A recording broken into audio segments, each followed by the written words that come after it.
In the event, we're putting things on social media there, so we literally can go on Facebook and post all the photos and or video, and then we can tag every one of the people that was at the event. So now everybody's SOI sees it. We're constantly in front as this hyperactive, proactive company, and all we're doing is giving.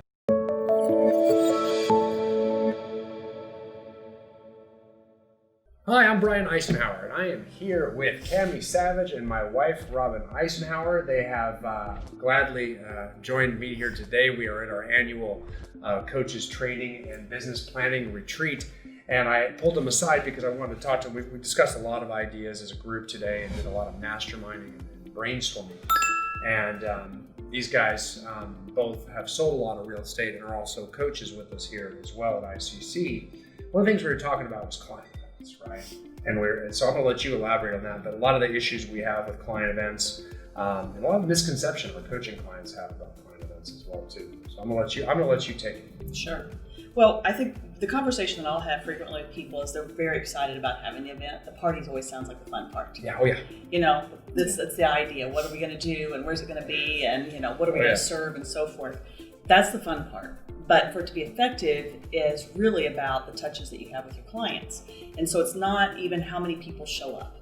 That's not even the point of it. I mean, we'd love for lots of people to show up to our parties, but how many times can we touch them to get them excited about the event, to let them know that, we're still in business, we're still in a relationship with them, and then when the event happens, what happens for the follow-up? And I'm sure we can go into great detail about it, but it's the touching the clients along the way. And that's, I think what that plays into is, one of the things we coach and train to all of our clients at ICC is we're trying to make sure that they actually contact and stay in front of their clients at least 40 times a year. And that's going to be through a different channels or networks. Some of those contacts will be phone calls. Some of those will be emails, social media touches, direct messages, posts, can be text messages, can be mailers, et cetera, et cetera. There's lots of different ways to stay in front of those people in your sphere of influence, those people that know who you are. So that we're always first in mind. And what client events do is it gives us a way to not always ask or spam them for business. We're actually giving here, right? So what we're doing is we're inviting them to a party, basically, right? And I am I'm going to tell you, I've been doing this for quite a while, and I'm the last guy to like throwing parties. You guys both know me very well. I would never, ever want to throw a party, but I have seen this work too many times. Mm-hmm. So that it really does generate a lot of business. So for me, Cameron, the fun part would not be throwing the party or baking the cupcakes. I like the contact part. Right. So talk about a client event contact plan. What does that look like? So one of the things that we try to get at least 10 to 13 touches, and it starts with a save the date. Hey, we have this coming up. The touches can be anything from phone calls, mailers, social media, email. So if you start with if you think about a wedding, you have a save the date, you have the invitation, maybe even during the event, you're hashtagging and posting, everyone having fun. But then after that, it's a follow-up with a thank you. And each of those kind of segments have phone calls, mailers, and social media stuff attached right. to So it. every one of those. So say, even though we start contacting our SOI, it might be 2 to 3 months before the event. Right. A lot of people miss this, but you can. It's not weird if it's a save the date. It's weird if you're calling them to invite them to something 3 months ago, but it's not weird if it's a save the date, email, direct message on Facebook, mailer, something like that. And then along the way, then we get to a formal invitation of each, and that's when you might start calling. Maybe that's a month and a half out. And then as we're getting close, then it's like reminders. It can even be a bulk text message, hey, reminder, or a slide dial, straight to voicemail message, reminder, this Thursday, we're gonna have our Photos with Santa event or something like that. Please swing on by. So you're constantly in front, constantly out there showing. This does so much for the team, not only with the SOIs. Other agents end up seeing a lot of these mediums, especially on social media, so they want to be a part of it. Wow, look what that team does. Look what that team. So your recruiting really starts to lift when they see all the activity that you do. Well, and I think the challenges they have a lot of times are, what is the plan? Sure. So the nice thing is we can actually put that in front of them and show them exactly what the plan is, what the timeline is, the suggestions of how they can reach them. They don't have to think about that. Right. It's right in front of them. Absolutely.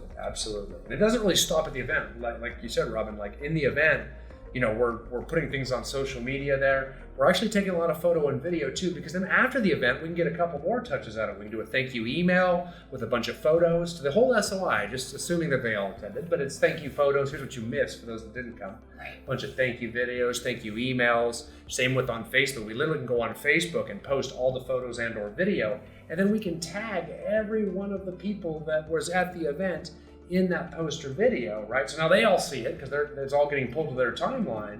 They all see it, and it's like, wow, and all of a sudden, this post gets a lot of traction. Sure. So now everybody's SOI sees it, all the other agents see it, everybody sees that one for a long time. So we're constantly in front as this hyperactive, proactive company, and all we're doing is giving.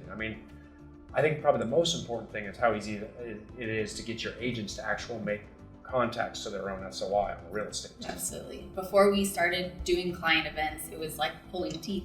People didn't know what to say to their SOI. They felt like they were bugging them. And these are agents on your team. Agents on the team, yeah. So with that, I think you started this conversation out. It's just an easy contact. Hey, come. We appreciate you. We just want to treat you to a cup of coffee. Hey, come. We appreciate you. Let's take a photo with Santa. And you give them, avoid the long lines at the mall. So all of those things are easy for your agents to start engage. And then, by the way, if you can get into a conversation about real estate, it just makes it easier. Yeah, I think so too. A lot of people have a hard time picking up the phone and staying in touch with their SOI that way. However, it's the most effective touch you can make because you're in communication. It's the one communication of all the ones we talked about where you're by far most likely to receive a referral or a lead back to get business. So it's really the collection piece. It's the part we must do. All the other stuff's neat, the invitations, but we can't hide behind those or we're going to miss the actual business. So you'll generate a lot of leads leading up to it if we make the phone calls. Now, so many agents hate making the phone calls, but I'm telling you, you're just calling people to invite them to a party. You're giving. Really hard to excuse your way around this one. So it's very easy as a team to kind of have a goal. We know, for example, that if one of the agents on the team has 200 people that they know in their SOI database, right, and we're 2 months out, we can start doing the math on that, right? There's 20 business days in a week, in a month, let's say. Mm-hmm. Okay, so then there's 2 months, that's 40 business days. And we have 40 days, Monday through Friday, to now call 200 people, right? So we just know he needs to call and invite 5 people a day. And he has called everybody, and now we just hold them accountable to 5 a day, 25 a week, 5 a day, 25 a week on our scoreboard and our team meetings. And everybody on the team has now called everyone in their SOI and gave them something, an invitation. And we're all staying first to mind. And the team then is providing for the agent a whole bunch of mailers, emails, marketing material, and behind them is support too. So pretty awesome. Right. Yeah, good stuff. Well, thank you for taking the time with these guys today to shed some light on client events. It's not all baking cupcakes. It's not. No, there's some lead generation in there too. There's some work involved. All right, thanks again. Have a great day.